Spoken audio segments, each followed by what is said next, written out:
Mbak Yuni, menanggapi apa yang dilakukan DPR, apakah secara hukum DPR ini bisa menganulir keputusan MK dan mengacu pada putusan MA?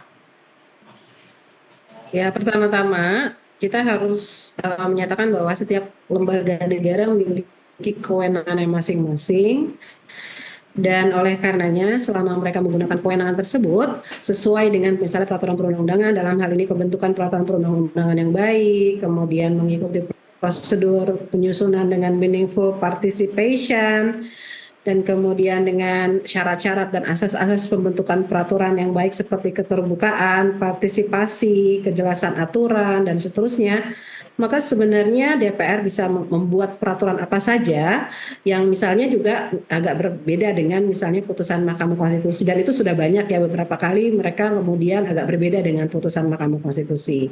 Jadi yang menjadi perhatian dari publik hari ini adalah bahwa ini dilaksanakan dalam jangka waktu yang sangat cepat dan kemudian tidak ada juga mungkin partisipasi publik dan kemudian ada nuansa-nuansa untuk yang sangat politis ya. Namun hal ini juga perlu kita perhatikan bahwa dari dua hal, dari dua sisi. Pertama adalah dari kelembagaan DPR itu sendiri dan juga dari kelembagaan Mahkamah Konstitusi. Karena pada hari ini kita melihat MK lagi-lagi sama seperti kasusnya Gibran merubah ya aturan main dari pemilihan umum atau dari pemilihan kepala daerah di masa-masa yang sangat dekat.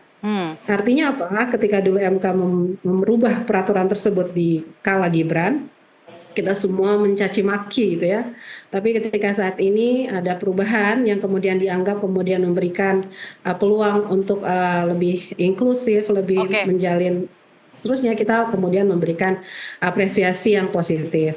Artinya apa? Sebenarnya ini ada sebuah fenomena di mana putusan pengadilan menjadi salah satu sarana intervensi untuk menjadi perpanjangan tangan dari alat-alat politik untuk mengubah rule of the game of the election process. Karena kan yang bikin undang-undang itu DPR. Jadi apakah artinya ya terserah DPR apakah mau meneruskan putusan MK atau tidak, begitu ya, Mbak Yuni? Pada prinsipnya, secara teoritis kita semua harus menghormati semua putusan peradilan apapun ya, bukan hanya MK, tapi juga pengadilan tata usaha negara maupun putusan-putusan lainnya.